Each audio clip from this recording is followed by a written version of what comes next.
Bismillahirrahmanirrahim. Assalamualaikum. Jangan lupa like, comment, and subscribe. Bye. Kalau perkara kenabian ini tidak bisa dikongsikan. Ya. Makanya Rasulullah menjawab, qal al-amru ilallah. Ini perkara Allah, bukan perkara pribadi Rasulullah. Al-amru ilallah, yada'ahu haitsu yasha. Allah akan memberikan kepada siapa yang Allah kehendaki. Faqala lahu, kemudian orang ini menjawab. Tadi hampir ada harapan ya. Mungkin ada 1-2 orang yang menerima. Kemudian orang ini mengatakan, afatuhdafu nuhuruna lil arabi dunak fa idza adharaka Allahu kana al-amru li ghairina. Enak kali kalau begitu. Kalau leher kami sudah terputus, engkau sudah dimenangkan, kemudian perkara ini tidak menjadi bagian dari kami, enggak maulah. Akhirnya juga ditolak apa yang diajarkan oleh Rasulullah SAW. Pada pertemuan yang lalu atau 2 pertemuan yang lalu kita sudah menyebutkan di mana Rasulullah SAW ketika datang utusan terakhir di saat Abu Talib sedang sakaratul maut atau mau meninggal dunia atau dalam kondisi sakit meninggal dunia, datang 25 orang utusan dari Quraisy membujuk Rasulullah SAW atau membujuk Abu Talib untuk membujuk Rasulullah SAW supaya Rasulullah sudi meninggalkan dakwah yang selama ini diperjuangkan. Apa jawaban Rasulullah kepada mereka? Ya? Apakah kalian sudi? In a'taitukum kalimatan, kalau saya berikan 1 kalimat, malaktum biha al-arab, kalian dengan kalimat itu bisa menguasai masyarakat Arab. Wadanat lakum biha al-ajam, dan masyarakat Ajam akan tunduk kepada kalian. Di situ saya informasikan bahwa Rasulullah menggiurkan mereka dengan sesuatu yang bersifat keduniaan. Kalian ucap 2 kalimat syahadat, nanti kalian bisa menjadi penguasa untuk masyarakat Arab, dan kalian akan menjadi penguasa juga untuk masyarakat Ajam. Dan Rasulullah juga pernah mengatakan ke Khalid bin Walid, "Lau kana Khalid bin Walid ja'ala nikayatahu 'ala al-musyrikin lakana khairan lahu wa laqaddamnahu 'ala ghairihi." Sekiranya Khalid bin Walid kekuatan kemampuan militer yang dia punya dia berikan untuk orang Islam berhadapan dengan orang kafir, sungguh itu sangat baik bagi dia, dan kami akan memberikan kedudukan untuk Khalid. Itu kata Rasulullah SAW, memberi iming-iming dunia juga kepada Abu Sufyan. Man dakhala dar Abi Sufyan fahuwa amin. Siapa yang masuk rumah Abu Sufyan, maka dia akan merasakan keamanan. Diberi sesuatu perkara yang dianggap oleh Abu Sufyan membanggakan dunia. Tapi kalau masalah kenabian, ini tidak bisa ditawar-menawar.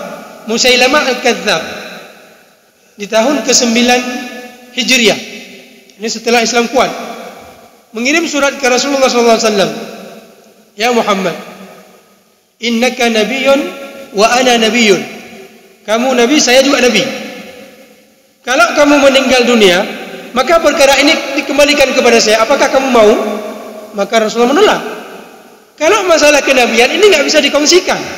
Tapi kalau perkara keduniaan, ya, kalau kamu mengucap 2 kalimat syahadat, nanti ada sesuatu keduniaan yang kamu dapatkan.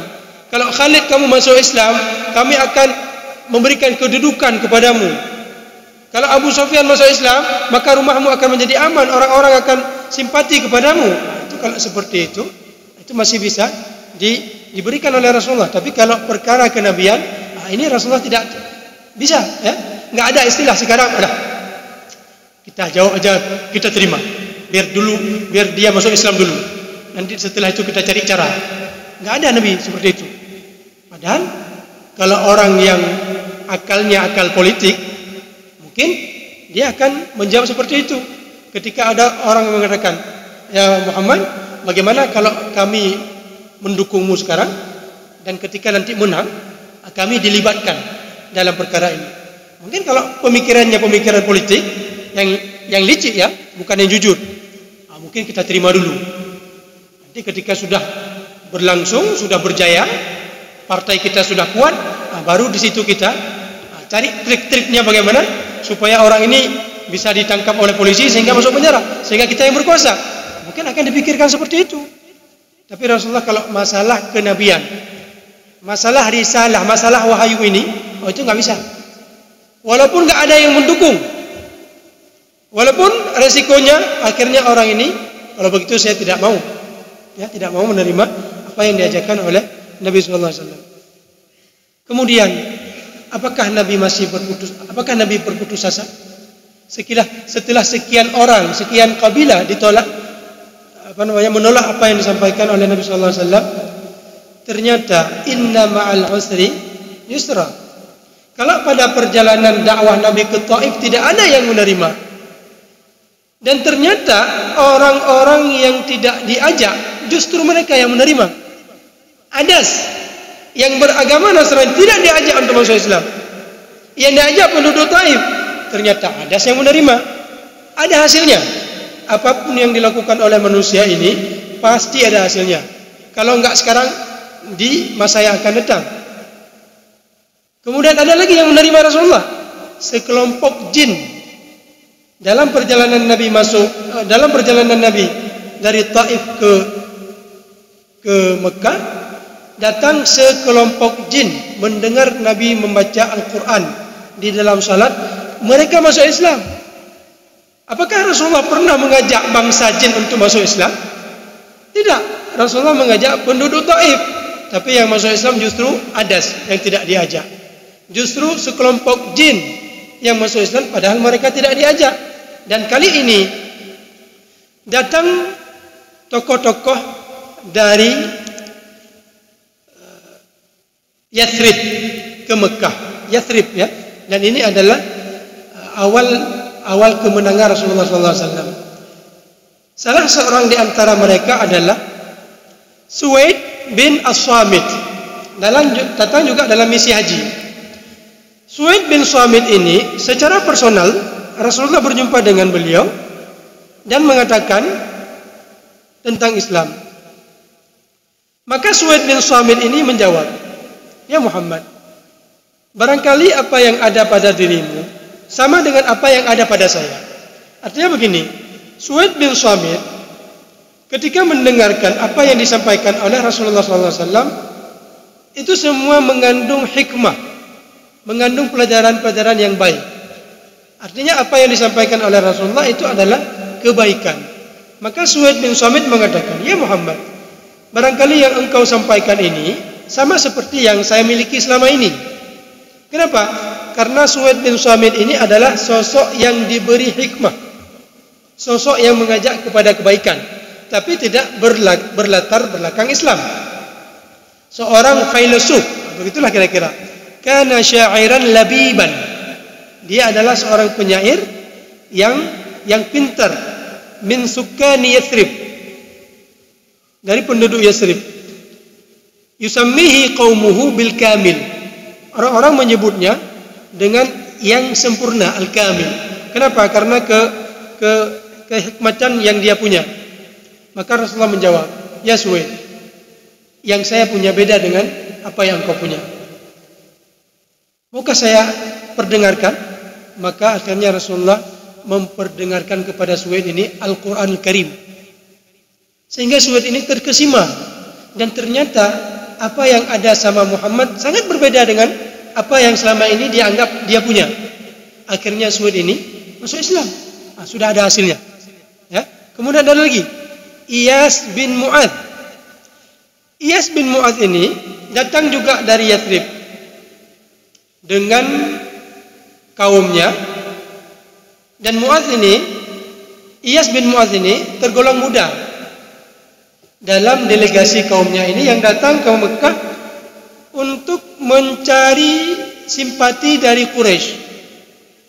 Karena Iyas bin Mu'adz ini dan kaumnya ini berasal dari kabilah Aus. Jadi di Madinah itu atau di Yathrib ada dua kabilah besar yang masih berperang hingga saat itu, yaitu Aus dan Khazraj. Maka Aus ini karena mereka menganggap jumlah mereka kecil, datang untuk mencari bantuan kepada masyarakat Quraisy.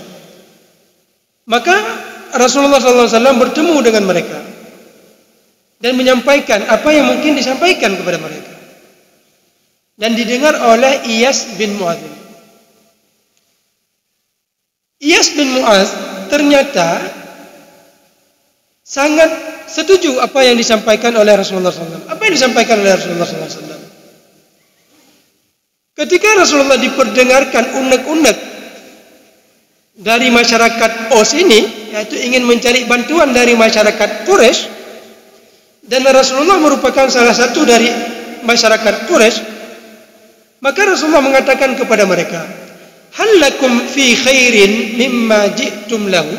Apakah kalian mau saya sampaikan, mau saya tawarkan sesuatu yang lebih baik dari apa yang kalian harapkan datang ke sini? Maka mereka menjawab, mau. Kemudian Rasulullah mengatakan, yaitu Islam. Kalian menerima Islam ini, dengan kalian menerima Islam ini, itu akan menjadi lebih baik untuk kalian daripada kalian datang mencari koalisi Quraisy melawan Khazraj.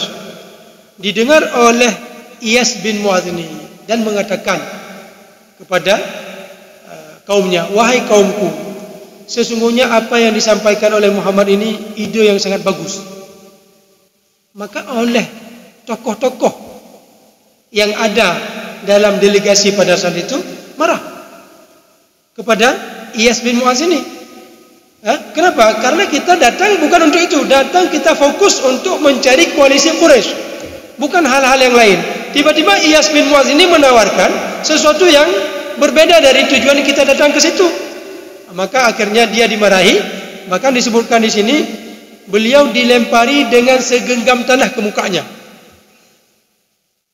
Bagaimana kondisi Iyas bin Mu'adz ini?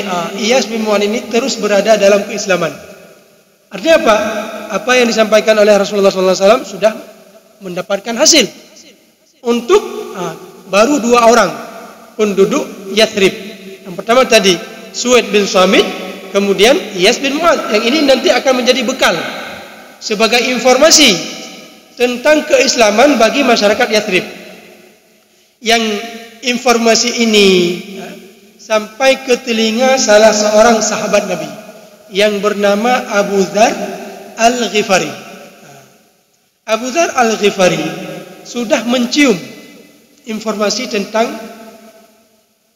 bahwa di Mekah ada seseorang yang mengatakan dirinya Nabi.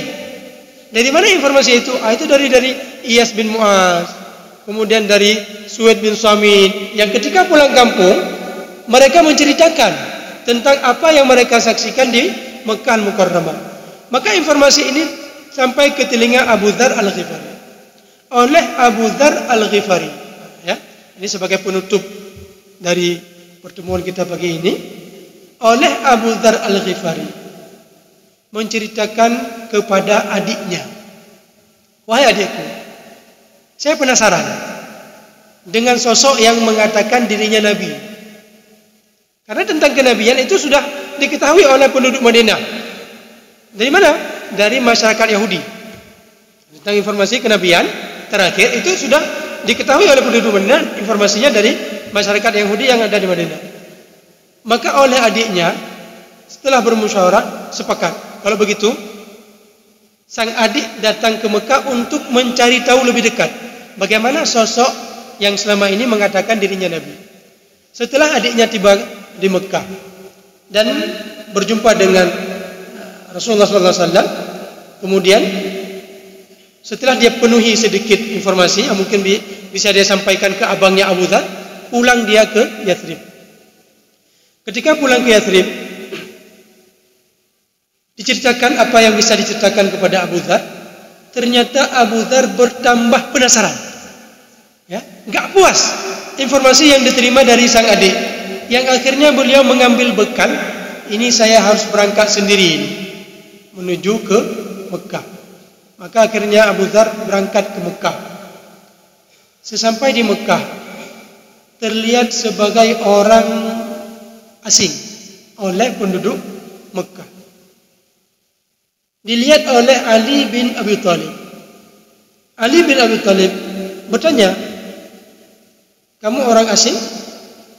Beliau menjawab, "Ya." "Kalau begitu, ayo pergi ke rumah saya, nginap di rumah saya." Itu cara orang menyambut tamu ya. Orang Arab seperti itu. Kemudian keesokan harinya orang itu, yaitu Abu Dzar ini pergi lagi ke pusat Mekah itu, yaitu di Ka'bah, dan dilihat lagi oleh Ali, orang ini kok masih belum pulang ya. Kemudian sampai timbul dialog yang lebih serius. "Sebenarnya apa tujuan kamu datang ke sini?" "Tujuan saya akan saya sampaikan kalau kamu mau berjanji kepada saya untuk menjaga rahasia ini." "Oke, saya jaga rahasia kamu. Maka saya datang ke sini untuk mencari seseorang yang katanya Nabi." Ali bin Abi Thalib, ya, sepupu Rasulullah SAW, orang yang pertama menerima dakwah Nabi SAW di kalangan anak-anak. Kalau begitu, saya akan mengantarkan kamu ke beliau. Caranya begini, saya akan berada di depan kamu. Nanti pada saat ada hal-hal yang mencurigakan, saya akan berpura-pura memperbaiki sendal saya. Ya, trik ya yang digunakan oleh Ali bin pada saat itu. Maka ketika tidak ada hal yang mencurigakan, kamu terus ikut saya sampai beliau dibawa ke rumah Arqam bin Abi Arqam. Di situ berjumpa langsung dengan Rasulullah SAW, dan di situ Rasulullah berbicara langsung dengan Abu Dzar, "Ya Abu Dzar." Yang akhirnya singkat cerita Abu Dzar masuk Islam. Dan Abu Dzar diminta oleh Rasulullah SAW. Jadi ini kita lihat pelajaran yang bisa kita ambil sini. "Ya Abu Dzar, wahai Abu Dzar, uktum hadzal amr." Tolong rahasiakan perkara ini, jangan sampaikan ke siapa-siapa. Kamu sudah masuk Islam, alhamdulillah. Tolong jaga rahasia ini, jangan sampai orang tahu engkau masuk Islam. "Warji ila baladik." Kemudian kamu cepat-cepat pulang kampung. Jangan berlama-lama di sini. Kamu akan berbahaya pada saat berada di sini. "Fa idza balagaka dhuhuruna fa aqbil. Fa idza balagaka dhuhuruna fa aqbil." Kalau satu ketika nanti kami sudah berada di Madinah. Coba lihat. Rasulullah sudah ada bayangan. Satu ketika beliau akan pergi ke Al-Madinah Al-Munawwarah. Padahal saat itu belum ada lagi benih-benih hijrah ke Madinah, itu belum ada lagi. Tapi sudah ada di feeling Rasulullah, di apa yang diilhamkan ke Rasulullah SAW, yang nanti hijrah setelah tahun ke-13 kenabian, ini masih tahun ke-11. "Ya Abu Dzar, kalau nanti satu saat kami muncul di tempat kamu, di situ kamu baru boleh muncul." Apa kata Abu Dzar? Yang Rasulullah meminta untuk melakukan A, tapi Abu Dzar mengingkari apa yang dimintakan oleh Rasulullah SAW. "Tidak ya Rasulullah, saya akan keluar dan mengumumkan ke masyarakat semua bahwa saya sudah masuk Islam." Sehingga Abu Dzar menerima risiko. Padahal Rasulullah sudah mengatakan, jangan sampaikan ke siapa-siapa. Tapi Abu Dzar melanggar. "Saya tidak mau. Apabila kondisi orang lain yang masuk Islam dipukuli, dilempari, maka saya juga harus merasakan apa yang mereka rasakan." Sehingga beliau dipukuli oleh masyarakat Quraisy. Dipukuli sampai berdarah-darah. Kemudian akhirnya beliau mengatakan begini, "Wahai masyarakat Quraisy, kalian kalau berdagang itu selalu melewati desa saya, Bani Ghifar. Awas ya, kalau nanti kalian lewat di desa saya akan menghabisi kalian." Maka gara-gara itu akhirnya masyarakat Quraisy melepaskan beliau. Tapi beliau sudah menampakkan sedikit dari perjuangan, ya, menampakkan sedikit perasaan yang diterima oleh saudara-saudara beliau yang lain, yaitu berupa pemukulan. Beliau juga ingin merasakan seperti itu. Di sini ada satu pelajaran ya tentang hadis yang berkaitan dengan akhlak. Kadang-kadang Rasulullah mengatakan A, Tapi justru para sahabat tidak melakukan. Seperti Abu Dzar ini. Rasulullah mengatakan kepada Abu Dzar, tolong jangan sampaikan ke siapa-siapa. Justru Abu Dzar mengumumkan ke masyarakat. Apakah di sini Abu Dzar melanggar apa yang diinginkan oleh Rasulullah SAW? Kemudian ada juga peristiwa pada saat perjanjian Hudaybiyah.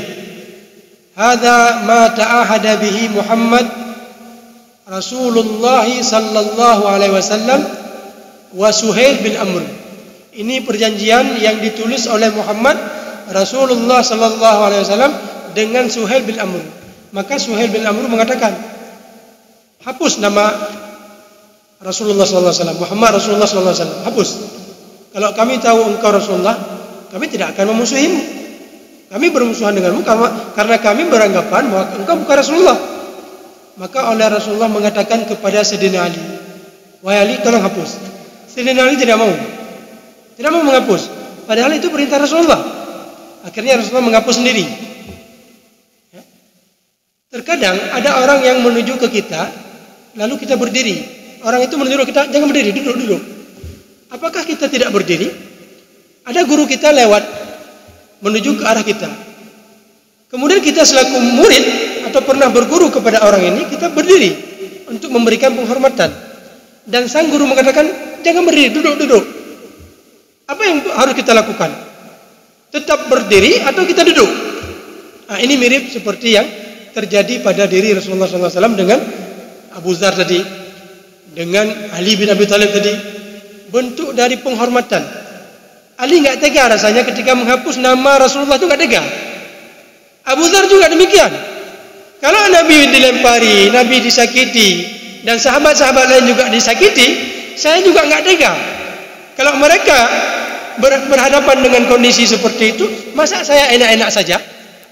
Maka akhirnya beliau juga ingin merasakan sebagaimana yang dirasakan oleh Rasulullah SAW. Dan perintah-perintah seperti ini, ya, nah, ini tidak dikategorikan dalam melanggar apa yang diminta oleh Rasulullah SAW. Tapi ini berada dalam koridor akhlak yang apabila perintah berhadapan dengan akhlak.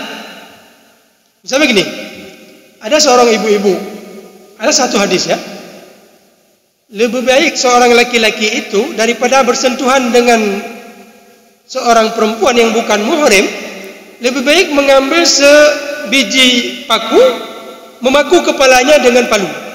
Itu justru lebih baik bagi dia daripada bersentuhan kulitnya dengan perempuan yang bukan muhrim.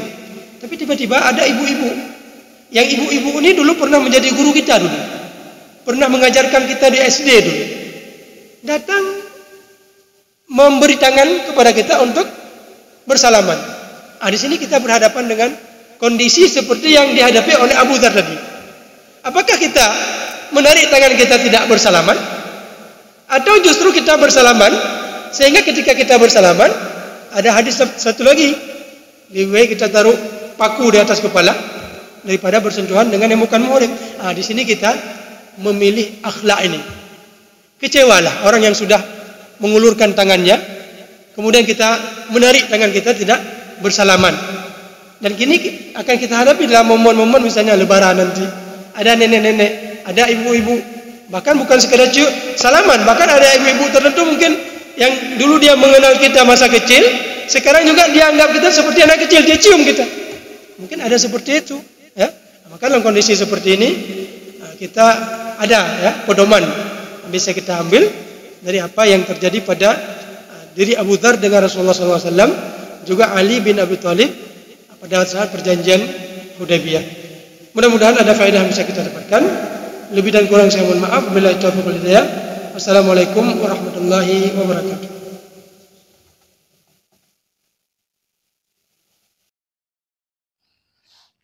Terima kasih.